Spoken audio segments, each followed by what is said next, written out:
Ladies and gentlemen, I am Paul, U.S. Army combat veteran. It is August 30th, 2022, and this is your daily Ukraine update. And we are going to be seeing if there is any news, any verifiable progress on the Kherson counteroffensive front. Let's get into it. So first off, on the map, in terms of updates, always note that this is updated by Ukrainian sources, so sometimes their update times are weird. This one was actually updated yesterday afternoon, and you can see that we've got some changes here. The Russians managed to capture the village of Udi, and that is going to be right here, way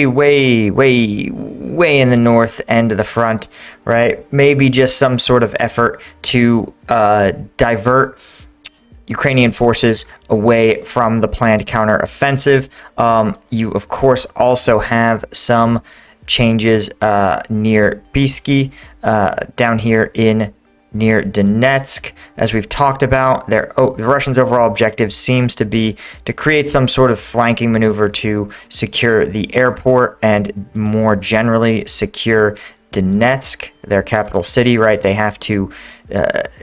you can't have a capital city of an independent republic without at least a modicum of security. So I think they're trying to give themselves the biggest possible sort of security buffer around Donetsk city.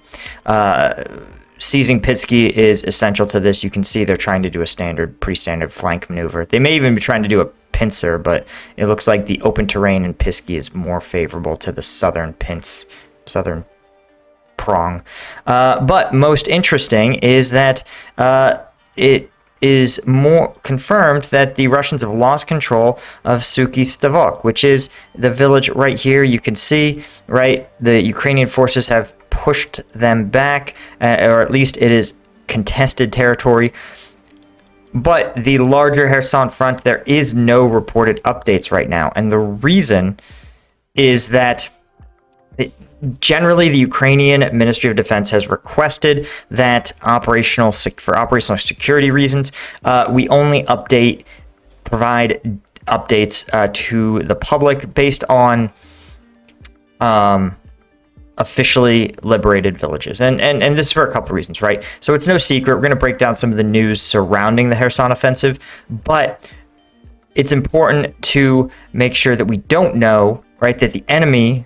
that your enemies don't know where exactly you are. This is sort of the fog of war. And when you're on the offensive, you are going to know more about where your own troops are than the enemy, right? The enemy is going to be sort of cloaked in the fog of war, and it's going to be more chaotic as the situation changes faster than their commanders can respond. So you always want to make sure keeping your locations close to the vest, and you want to know as much as possible about enemy locations.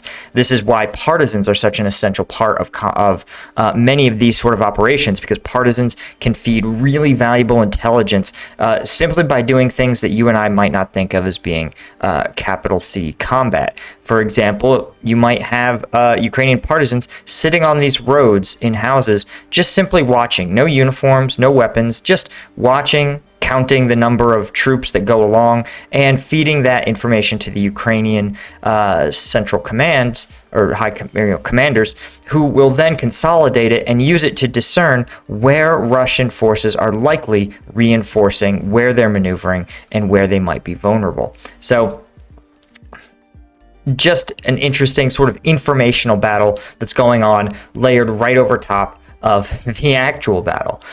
In terms of updates from the Institute for the Study of War, of course, the Ukrainian military officials, they are even reporting that the military officials have announced the start of the counteroffensive in Kherson, and that Ukrainian officials report that they've broken through the first lines of defense in unspecified areas of the oblast. Now, I take this with a grain of salt, and the reason is because a first line of defense can mean a lot of things. It could literally be the first and primary line of defense. It could also be some sort of forward line. So it could be the lines that something like taking out listening up posts, observation posts, scouts, that sort of thing. That could be considered a first line of defense. And sometimes when you have defense in depth, there's a plan. The enemy plans to, you engage them, they engage back only until certain conditions are met, and then the enemy makes an orderly retreat to their second line of defense. This is a defense in depth, and it's something that the Ukrainians themselves have used on the Russians quite a bit, a willingness to withdraw to more defensible positions, incurring casualties on the enemy all the way.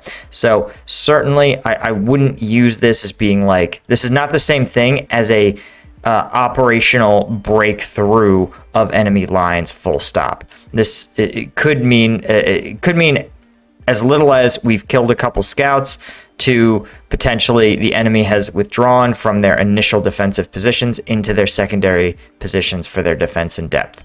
It acknowledges that the disruption of caused by the HIMARS disrupting, they say, ground lines of communication. What they are more reflecting is just ground lines of kind of everything, right? Routes to get supplies, communication, men, material to and from the front. The HIMARS has done a lot of work in that front, destroying bridges and other routes. And, you know, the Russian forces in Kherson there's been a sufficient amount of time in which those forces have really started to feel the pain of the degraded resupply capabilities, hopefully. There's all sorts of reports that they've tried to acknowledge here. Some Russian mill bloggers have said that Ukrainian forces liberated several settlements around Kherson. Some are saying that the counteroffensive is just propaganda. So they generally, there seems to be reporting a lot of attacks along the entire line of contact. That's a term for the entire line in which Ukrainian forces and Russian forces are in direct contact. You can see where the green meets the red. That would be considered the line of contact. There's also talk about evacuating civilians from Kherson Oblast, and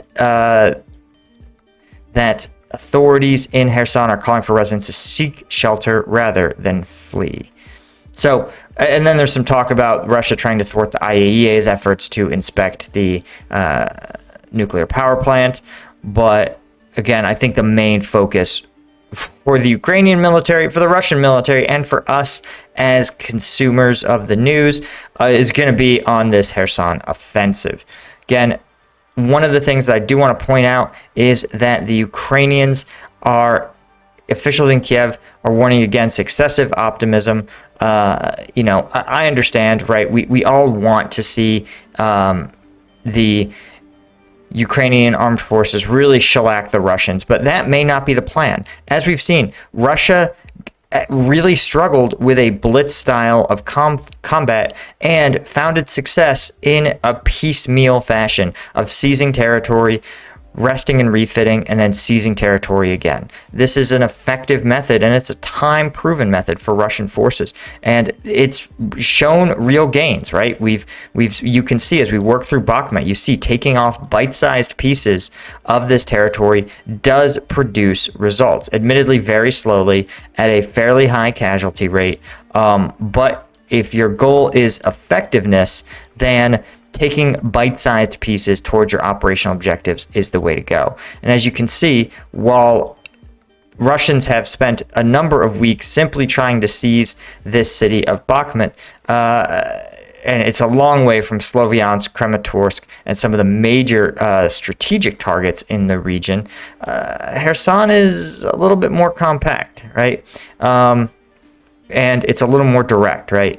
There's some secondary targets, these villages out here, but honestly, they have much less territory to go. I'd say they are about, looks like about maybe 20 miles at the closest point from the front lines to the river.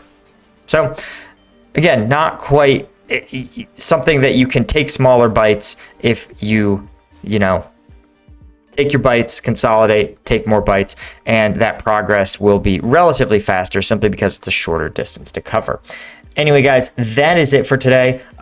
as we've talked about in other videos, if you notice that some of the edgiest, most intense combat videos YouTube really doesn't want on their platform, so I do those breakdowns on the Patreon. So check the link in the description, become a member of the Patreon, and you guys can see the most high octane videos that come out of this conflict. And I suspect, for better or worse, we are probably going to see a fair amount coming up here. Anyway, guys, that's all I had. I'll see you in the next one.